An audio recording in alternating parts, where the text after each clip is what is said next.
नमस्कार दोस्तों।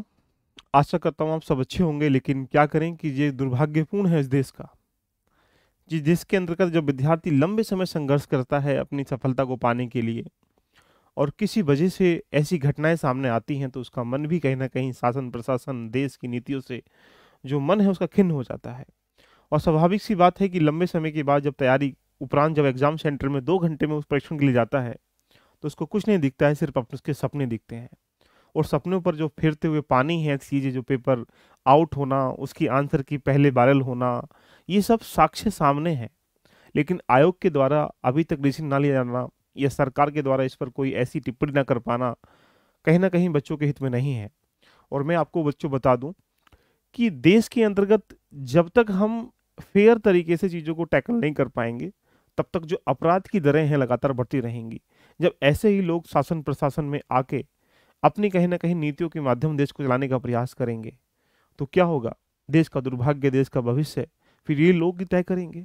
जिस प्रकार से आज ये क्रियाएं की जा रही हैं, फ्यूचर में इन क्रियाओं को कहीं ना कहीं आगे बढ़ाया जाएगा। और देश की जो भविष्य की गति है या दिशा है, ये लोग कैसे कहाँ लेके जाएंगे, आप भी जानते हैं, हम भी जानते हैं। लेकिन अभी जैसा कि जानते हैं कि अभी 11 फरवरी को पेपर होता है, सुबह 8 बजे बच्चों के मोबाइल पे लगातार देखा जाए, आपने इस वीडियो के माध्यम से ये दिखाई दे रहा है।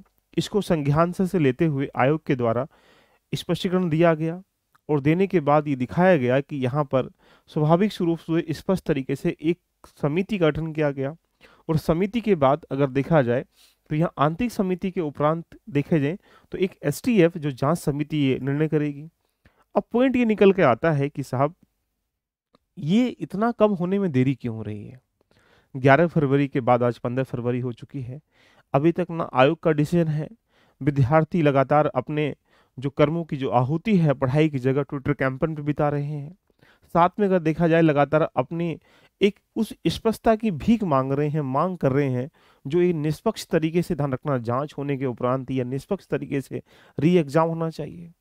क्या ये शासन प्रशासन के कान में भनक नहीं है, या ये चर्चा परिचर्चा का विषय नहीं है? ये एक विद्यार्थी अपनी हक की लड़ाई के लिए रोड पे आके लगातार कहीं ना कहीं डिमांड कर रहा है, देश के लिए कहीं ना कहीं क्षति का विषय भी है। तो आइए चर्चा कर लेते हैं कि अब ऐसी स्थिति में आगे की अपडेट क्या है, इसके बारे में जानने का प्रयास करते हैं। सबसे पहले आयोग ये तय करे कि अभी इस पे क्या डिसीजन लिया जाएगा। अगर ये साक्ष्य सामने होने के उपरांत भी अगर देरी हो रही है, तो आप ये समझ सकते हैं क्या स्थिति इसमें पनप रही होगी। लेकिन मैं सभी बच्चों से ये अनुरोध करूंगा, निवेदन करूंगा कि धैर्य बनाए रखें। कोई भी आंदोलन हो, कोई भी मूवमेंट हो, एक सिस्टमेटिक तरीके से चलता है तो उसकी मांगें स्वीकार की जाती हैं। यदि उसी को उपद्रव में, कहीं ना कहीं हिंसा में, किसी अन्य गतिविधि में कन्वर्ट करते हैं, तो उसका एक आईना जो है बदल जाता है। तो सभी विद्यार्थी, जो बच्चे आरओ का एग्जाम दिए हैं नहीं दिए हैं, मैटर नहीं करता। मैटर करता है कि देश में किस प्रकार से जो नीति निर्माता है या देश की जो रीति है, देश के जो एग्जाम की प्रक्रिया है, वो कितनी पारदर्शिता के साथ चल रही है। ये एक एग्जाम नहीं है, हर साल कितने एग्जाम देश में होते हैं और कितने एग्जाम पहले ऐसी चर्चाएं घोषणा की जाती हैं। क्या एक ऐसा कोई कठोर कानून या कठोर नियम या कठोर कार्यवाही या ऐसी संस्था हम लोग आज तक बिल्ड नहीं कर पाए हैं, जिसके माध्यम से एग्जाम करा के बच्चों के एक प्रकार से कह सकते हैं मन में एक विश्वास पैदा किया जा सके? काहे यूपीएससी का पेपर आउट नहीं होता? क्यों? यूपीएससी कॉन्स्टिट्यूशनल बॉडी है, वो एक्शन ले सकती है। तो ऐसी संस्था से एग्जाम क्यों नहीं कराते जहां पर विद्यार्थी अपने कह सकते हैं नॉलेज के आधार पर या अपने एक प्रकार से कह सकते हैं पढ़ने के आधार पर सिलेक्शन ले? आज भी अगर ऐसा कहा जाए तो कोई विद्यार्थी, कोई व्यक्ति ये नहीं कह सकता कि भारत में ऐसी बहुत सारी ऐसी भर्तियां हैं जो निष्पक्ष नहीं होती हैं। क्यों ऐसे लोगों के मन में भ्रांतियां फैली हुई हैं कि निष्पक्ष नहीं होती हैं? सबको कहीं ना कहीं तरीके से लिप्त होता है उसमें घोटालेबाजी, धांधलीबाजी, पेपर आउट, ये दुनिया भर की। आने वाले समय में और भी बहुत सारी वनडे एग्जाम की वैकेंसी भी आ रही हैं, और ये देखने को बाजार में मिल भी रहा होगा कि इतने में सब जुगाड़ चल रहा है।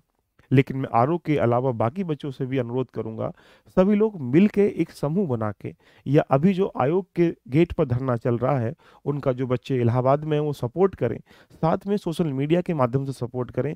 We want to re exam, सब हम लोग सब चाहते हैं री एग्जाम हो। किसी के नंबर ज़्यादा भी बेशक आ रहे हो तो पता नहीं मेरिट कितनी जाएगी। सामान्यतः रूप से अगर मेरिट की चर्चा करें, कोई आदमी सोच रहा है कि मेरे 120 नंबर हैं, री एग्जाम नहीं होना चाहिए। लेकिन सोचिएगा, क्या पता मेरिट 125 चली जाए। जब ऐसी स्थिति में जहां पर सुबह 8 बजे सबके मोबाइलों पर पेपर बट रहा है, तो सोचिए क्या गतिविधि होगी। यहाँ तक संकेत मिले हैं कि बच्चों ने खुद बताया है मुझे मैसेज करके, कॉल करके, सर हमारे पास तो लोगों के मैसेज तक आ रहे हैं कि सर बताओ पेपर लेना चाहते हो क्या, इतने में डील हो रही है। ये कैसा देश बन रहा है? पेपर से पहले पेपर बट रहा है, तो पेपर कराने की आवश्यकता ही क्या है? या आप इसके साथ फॉर्मेलिटी कर रहे हैं। तो सरकार को भी आगे आके कहीं ना कहीं बच्चों के भविष्य का खिलवाड़ ना हो पाए, इस पे कहीं ना कहीं कुछ कदम उठाने पड़ेंगे, और आयोग को भी स्पष्ट जल्दी से करना पड़ेगा, जिससे कि बच्चों के साथ कहीं ना कहीं अन्याय ना हो। तो हम सब मिलके, हम आपके साथ हैं हमेशा, चाहे किसी भी स्तर तक हमें जाना पड़े। आप जिस मोड़ पे मिलेंगे उसमें पहले हम मिलेंगे, आप चाहे किसी भी चर्चा का विषय हो, उस आंदोलन का मूवमेंट हो या किसी रूप में हो, लेकिन हम ये चाहते हैं कि जल्दी से जल्दी जो समिति बनी है ये अपनी स्पष्टीकरण दे, उसके बाद आगे की प्रक्रियाएं हों, या फिर ये यही भर्ती कोर्ट में जाके घूमती घूमती कहीं ना कहीं क्या प्रक्रियाओं गुजर जाएगी। एक विद्यार्थी जब फॉर्म भरता है तो अपने सपने को कहीं ना कहीं चकनाचूर करता है कि इसको पाना है, और वही भर्ती ऐसे हालातों में चली जाए तो सोचिए उसका मन कितना खराब हो जाता है, धुंध हो जाता है, दुखी हो जाता है। तो आपसे अनुरोध करेंगे, एग्जाम होने की अभी जो चांस है वो समिति के और जांच के ऊपर डिपेंड है, लेकिन सरकार पर या आयोग पर प्रेशर बनाना विद्यार्थियों का कर्म है। कहा भी जाता है जब तक मांगेंगे नहीं तब तक हमको नहीं मिलेगा। तो सभी लोग सोशल मीडिया के माध्यम से यूपीपीसीएस को या वी वांट टू इस तरीके से री एग्जाम को टैग करिएगा, ट्विटर करिएगा, कैंपेन चलाइएगा, सभी लोग पार्टिसिपेट करें, जो कि आज भी सुबह 10 बजे चला है, कल को भी चलेगा लगातार। अभी गेट नंबर 1-3 के आसपास धरना चल रहा है इलाहाबाद में। आप सब लोग जो आसपास के लोग वहाँ पहुंचिएगा और देखिएगा, सपोर्ट करके आप सपोर्ट करिएगा। एक मुहिम जब भी किसी चीज को पाने के लिए होती है तो उसके पीछे क्रियाएं की जाती हैं। दूसरी कंडीशन, ये सारी चीजें किसके हाथ में? आयोग और एक प्रकार से रिपोर्ट के हाथ में, ये आपके हाथ में नहीं है। लेकिन यदि आप तैयारी कर रहे हैं यूपीपीसीएस का प्रीलिम्स का, 2017 मार्च को ये एग्जाम है, तो स्वाभाविक सी बात है कि इसमें आपको देरी नहीं करनी है। किसी कारणवश अगर एग्जाम दोबारा भी होता है, ऐसी स्थिति में अगर आप देखेंगे तो फिर मार्च में एग्जाम ये है ही, अप्रैल वगैरह में चुनाव है, तो ऐसी स्थिति में री एग्जाम जो होगा वो मई जून में चला जाएगा। तो अभी अगर इसके री एग्जाम भी होता है तो इसके लिए आपको दुखी नहीं होना है। और यदि किसी स्थिति में अगर ये नहीं होता है, मान के चलिएगा आयोग है या सरकारें अपने अनुकूल तय करेंगी, अगर ये कैंसिल भी नहीं होता है तो ऐसी स्थिति में इसका मेंस जो है एग्जाम्पल बेस पे मार्च के बाद ही है। तो जो बच्चे पीसीएस का एग्जाम दे रहे हैं, अब आपके पास 1 महीना बचा हुआ है, आप अपनी तैयारी को बिल्कुल भी इधर से उधर मत करिएगा, क्योंकि एक महीने की तैयारी ही सबसे महत्वपूर्ण तैयारी मानी जाती है। तो मैं आपसे अनुरोध करूंगा बच्चों कि जो बच्चे यूपीपीएससी तैयारी कर रहे हैं, अपने आप को कंटेस्ट करिएगा। री एग्जाम होगा तो मई जून के आसपास होगा, उसके बाद होगा, क्योंकि मेंस फिर आगे पोस्टपोन हो जाएगा। लेकिन अगर नहीं होता है तब भी उसका एग्जाम मेंस का जो है एक प्रकार से कह सकते हैं 1-2-3 दिन में लगातार स्पष्टीकरण आने की अच्छी संभावना है। और जहां पर तो आप लोगों से यही अनुरोध है कि अभी आयोग और समिति के आधार पर तय किया जाएगा कि एग्जाम री एग्जाम होगा। लेकिन ये दुर्भाग्य का विषय है कि जिस देश के अंतर्गत ऐसी ऐसी घटनाएं पहले मिल जाती हैं, तो बच्चों का जो भविष्य है उससे कौन खेल रहा है, कैसे खेल रहा है, क्या उसको पर कठोर कार्रवाई नहीं होनी चाहिए? जिस प्रकार से चुनाव के नतीजे बहुत जल्दी आ जाते हैं, ऐसे ही एक समिति इतना टाइम ले रही है रिपोर्ट को जारी करने में, ये कहीं ना कहीं समस्याओं का विषय है। तो मैं हम सब बच्चों से मिलकर अनुरोध करेंगे, हम सब आपके साथ हैं, दिल से साथ हैं, तन मन धन से साथ हैं। आप लोग एक प्रकार से एक रहिएगा, एकजुट होकर रहिएगा। और सोशल मीडिया के माध्यम से अगर आप वहाँ भी नहीं हैं, अगर वहाँ हैं तो वहाँ पहुँचने का प्रयास करिएगा। नहीं, सोशल मीडिया के माध्यम से कहीं ना कहीं एक सरकार पर या फिर आयोग दबाव बनाने का प्रयास करिएगा। सफलता निश्चित मिलेगी। पूरा एक प्रकार से जो विद्यार्थी हैं, वो हर विद्यार्थी लगातार डिमांड कर रहा है, जो सही की तरफ जाता है वो हर आदमी डिमांड कर रहा होगा। लेकिन ये जो स्पष्टीकरण है, इस स्पष्टीकरण के बाद तय किया जाएगा कि क्या कहानी होने वाली है।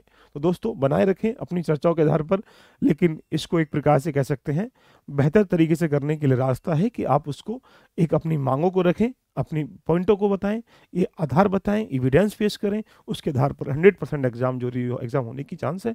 बाकी ऐसा कहा जा सकता है स्पष्टीकरण आयोग करेगा, आयोग की साख पर भी कहीं ना कहीं प्रभावित होगा, और ये सब चीज़ें देखने को मिलती हैं। All the best, love you, bye bye, take care.